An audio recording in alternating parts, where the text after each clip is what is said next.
We welcome all of US to this broadcast. Sam Pitroda joins us from Chicago. I'm in New York. My name's Nikki. And he is going to be speaking about Rahul Gandhi's US visit, but specifically the effort to reboot and revamp the IOC, which is the Indian Overseas Congress. But before we start, for all those viewers out there who are under the age of 35, so essentially the millennial generation, I'd like to bring in some context about who is Sam Pitroda. Let's not assume that just because I know him and his work that everybody does. So I'm going to take the clock back to the 1980s, and that is a good 10 years before the millennial generation was even born. And that time, I'll give you some numbers that are startling. India had 2 million telephones for approximately 800 million people. Chew on that number for a moment. 2 million telephones for 800 million people. Just look at, and remember, when we say telephones, we mean plain old telephones or POTs. There was no mobile then. The FIPB had not even been thought of. India's telecom had not been liberalized or opened up. There was not a single person having a mobile phone. And today we are at 1.3 billion plus population and over 900 million mobile phones. Over a billion. Yeah. And this was a time when I'm talking about the 80s and 90s. This was a time when, let's say, I was in Hyderabad then as a school kid. I still remember when we had to call up New Delhi or my grandma in Chennai, we would go to the nearest post office, book a trunk call or an STD, and then get through. So it's come from there to here. And the reason I'm saying all this is it gives us some context of who this person is, what kind of intellectual heft he brings here. He is credited for having laid the foundation for India's telecom and technology revolution of the 1980s. So I'll stop with the introduction there, and I'll go straight to the questions. Mr. Pitroda, thanks for joining us. My first question to you would be essentially, the IOC is having a big get-together in New York, and Rahul Gandhi will be speaking. Now, we all know that he's on a 2-week tour.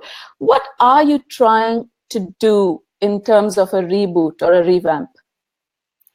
First of all, I would like to acknowledge the fact that whatever I could do in India in early 80s was because of the support and political will I received from Rajiv Gandhi to modernize IT and telecom in India. So a lot of credit goes to him and to the Congress party.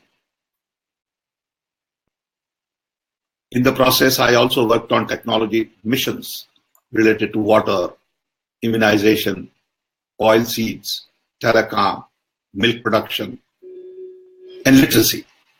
So I think Congress party has had a lot to do with what I have been able to accomplish in India.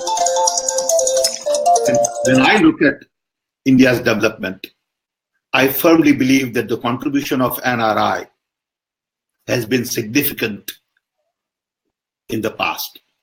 All our leaders at the time of independence were basically NRIs.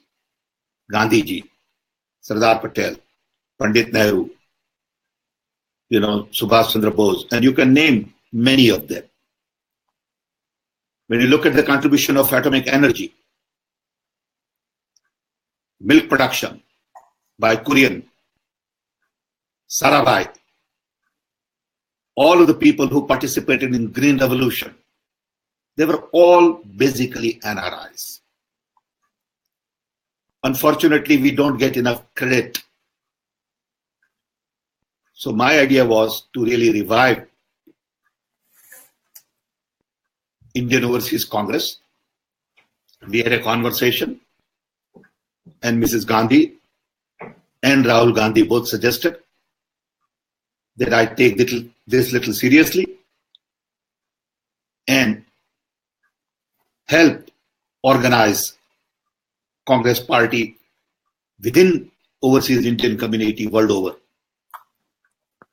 Dr. Karan Singh, who was in charge of it, Dr. Karan Singh has done a tremendous job, and he also insisted that Sam take over. Okay, let's get a little more specific, sir. So I've read your draft document, which you've posted when you took over. Okay, so a lot of that is talks about how much of India is outside of India. So there is 4 million in the US, which I know about, and if you take the total number, it's about 30 million plus. All right. Right. But all these templates of bringing the diaspora back, no matter whether it's India or any other politician, the templates are pretty similar. Okay, so Modi has tried it, he's tested it, it's worked for him. Now it's essentially to connect the crowd to the core. Okay, whether it's technology or whether it's people, it's essentially the core is the Indian Congress Party, and the crowd is everywhere, and there's 30 million outside.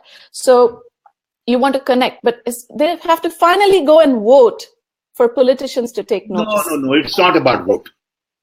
No, I understand. So what is the IOC moving towards? What would success look like then? Success would look like more participation from non-resident Indians in development of India with the right idea, not with wrong idea. Okay, I don't want them to come to India and build temples. To me, that would be a wrong idea. I want them to come to India or not come to India. They don't have to physically come to India. In today's world, with all the connectivity we have and digital media we have, you don't need physical presence. You need emotional presence. You need their ideas. You need their commitment. Some may come invest. Some may come consult. Some may come advise. Some may come start business. And some may come influence their families. Congress is an idea. It's an idea that our founding fathers during independence movement promoted, which is more about inclusion, which is more about, concern for the people at the bottom of the economic pyramid, which is more about equality. And those who believe in those ideas must come together and promote those ideas. You've talked about how you're on the board of Chicago Institute of Design, and once you told the person who runs it, you said, go to Dharavi. And he said, what would I do there in a slum? And you said, no, go there and come back and tell me what you think. And it's after he came back and he was stunned by the sheer proportion of magnitude of what he saw. One of the students there locally in Chicago then came up with this idea of how to store water in a plastic bag rather than in cans and buckets. So then you save a lot of space. Now, I'm impressed that you read all this. Thank you. You're welcome, sir. So now I'm just saying that all of this is essentially how ideas flow from, say, one country to another, from a geography to another, from richer world to a world that is developing. But without political mandate, it is tough. It is tough. We all know that. You understand? And Rahul Gandhi himself, during the Berkeley speech, he admitted, he said, look, we were arrogant 2012 during that time, just before the 2014 elections. So what are you looking at going towards 2019, and that's barely 2 years away? What are some short-term goals that you would have then? First of all, it is not necessary that we only focus on short-term goals. We are focusing on long-term goals. As you said, there are 30 million overseas Indians world over. We have today about 14 or 18 cells. I want to increase number of cells from 14 to 50. I want to sell in Atlanta.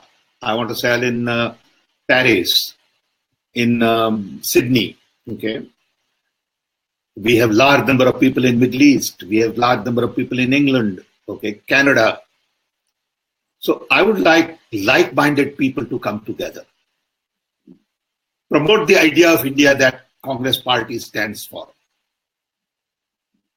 I want them to begin dialogue, a new conversation. So we have a new narrative for the Congress party. Which is? Which is really in tune with the 21st century. Okay? I'll give you a very simple example. We all know that the jobs of the past do not exist. So how can we get help from NRIs who are highly advanced in many areas to come up with ideas for the jobs of tomorrow? Okay. How do we use technology to really reduce cost of everything? So everything is affordable, scalable, sustainable. Why should cost of food go up in India? Why should dal be always expensive? With all the technology, every cost is going down. Another example, Rahul Gandhi and I spoke about a couple of days ago in our conversation is housing. He said, look, housing is so very important in India. Why can't we reduce cost of housing with new technology, new tools, smart homes, but not necessarily for rich people. Today, smart homes are all about rich. And we want to talk about more affordable solutions using talent and technology for the poor. The overall idea is to lift 400 million below poverty line and not worry about the rich who are already well off. They are more smart. They are more capable. So let's help them, support them, but don't worry about them. I'm not saying you are against the industry. Yeah. Okay? Yeah. So that's where I think NRIs could contribute a lot. Okay. So yesterday when I was speaking to Milind Deora on some of the issues, especially the West Coast meetings, etc., he said, look, we are not here to critique. We are not here to criticize anybody in particular. A lot of the conversation in the West Coast and the Silicon Valley, especially with the VC group, was like, how do societies remain open? How does innovation grow in open societies? And how do political parties close societies? Okay. So clearly, your job with the IOC is not entirely apolitical. Okay, no, it is not. It is not apolitical. I agree with that. Because it is Congress party, it cannot be apolitical. It is political, but it is political ideology. It is not necessarily participating in election. If somebody wants to do that, they are welcome. If somebody wants to go and help election in Gujarat, they are welcome. Okay, but that's not the agenda. Agenda is not just go and vote for Congress party. There is a lot more to that than just vote in election. So how will the Congress party look different,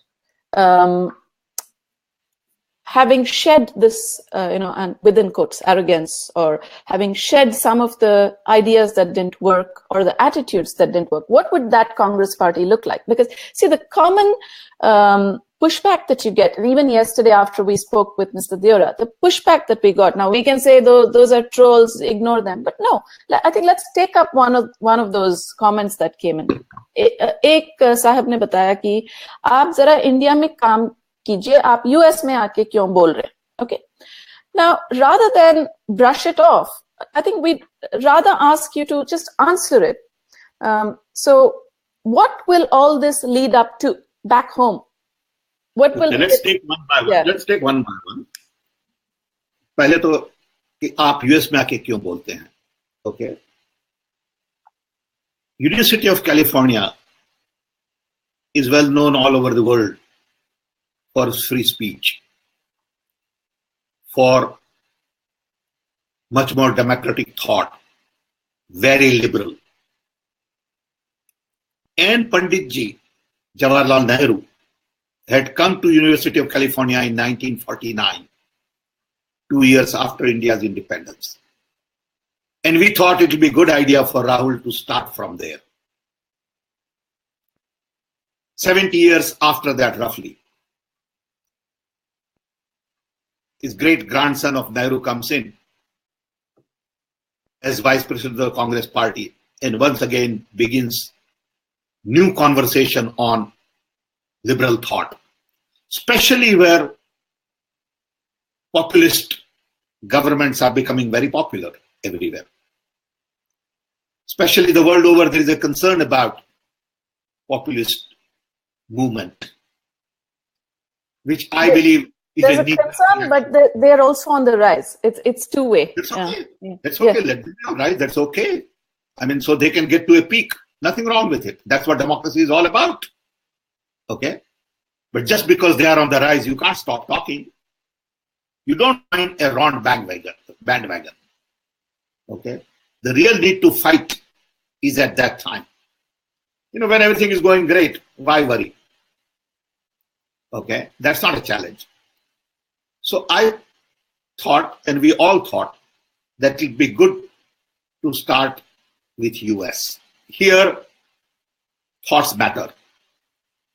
This is the world of innovation, especially Silicon Valley, where new ideas are welcome, everything is exciting, and Indians have a strong foothold. They have made a great contribution in Silicon Valley.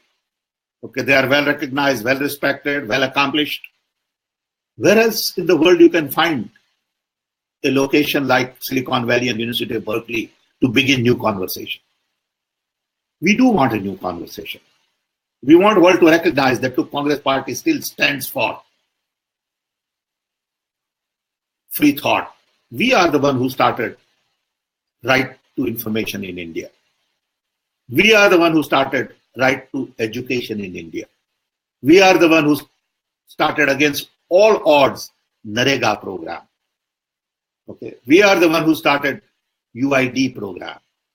We are the one who launched India and the platform required for Digital India.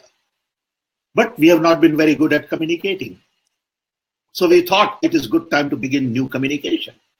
So then what will the messaging be from Rahul Gandhi when he speaks in New York to the IOC? Messaging would be basically saying that we welcome you all. We want you to be active. We want you to promote Indian thought, give us input and ideas. If you want to come back, come back. If you don't want to come back, don't come back. If you want to influence voters, you are welcome. But we want you to be engaged in building right kind of India and right kind of world. We cannot have India with this new thought in isolation. India is very much important part of the world. So we want India to be a main sort of pathfinder for the world. World cannot go the way it is going. I sincerely believe world is at crossroads. And we have to stand up and provide global leadership. We can't be worrying just about India. Yeah, the other thing that often happens in conversations about the Congress, whether in India or outside, is so you're saying all this, but why does the leadership constantly look the same? And I'm not talking just about the national leadership. You see the same faces portraying the Congress idea, whether it's in the US or in India. And even if you've started the All India Professionals Congress, for example, it's the same people going to the US and New York, Paris and everywhere else. So unless the Congress is broad-based and others, like let's say, Rahul Gandhi spoke in Berkeley, and I remember he said, Narega came from a junior Congress person in Maharashtra, and it became a national scheme. Yes. But take that one step further, okay? And this is the thought I got. What is the name of that junior Congress person? I'd like to know, personally. I don't remember, but I'm just using that as an example. What I'm saying. But let's take another example. Mm-hmm. Okay, let's take another example. Who was the person who came in Congress time and provided milk revolution? Everybody knows. Kurian. Who was the person in Congress time and provided telecom revolution? Everybody knows. Who was the person in Congress time that provided space revolution? Provided agricultural revolution? People don't remember these things, you see. When people say nothing got done during Congress time, they are so very ignorant. Congress built robust democracy in India. Congress could hold country together for 70 years. I mean, that is the biggest accomplishment. I keep saying this all the time. When I was in Russia once, during Gorbachev's time, one of the key ministers in Gorbachev's government said to me, he said, Mr. Pitroda, we admire India mainly because you have been able to hold that country together without guns. The way we turned our guns around, we know Soviet Union will fall apart. And I did not understand that concept then until Soviet Union fell apart. People don't understand the contribution. They all just naively take one piece here, one piece there, And in our countries, lies sell. Facts don't get too much attention. Lies get a lot of attention. Lies spread very fast. Okay. Hard work of people don't get recognition, including that small person from Maharashtra. He did not get recognition. I agree with you. Okay. No, but it's in the hands of the leadership. And I'm not necessarily saying Congress or BJP. Sure. Governments all over, even in America, lies sold before the 2016 election. Lies sold. Absolutely. Everybody knows about it now. But I think all governments have the same tools in their possession. They also have the power. So when you have power and data together, it's very. I just saw, for example, on the screen saying he made a lot of money during Rajiv Gandhi's time. What a stupid lie. I never took a salary in my life. I lost all the money I had.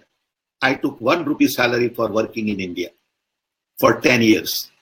During Rajiv Gandhi's time and for 10 years during Manmohan Singh's time. I never took money for my travel. And then some idiot projects on the screen that he made a lot of money during Rajiv Gandhi's time. What a lie. I mean, this is the problem in India. And he thinks it is the right thing to do. And these are trolls. Yeah, these are not individuals. He knows that it is a lie. Yeah. Okay. But, sir, you take even the Arab Spring. The same forces that brought the Arab Spring to life crushed the Arab Spring.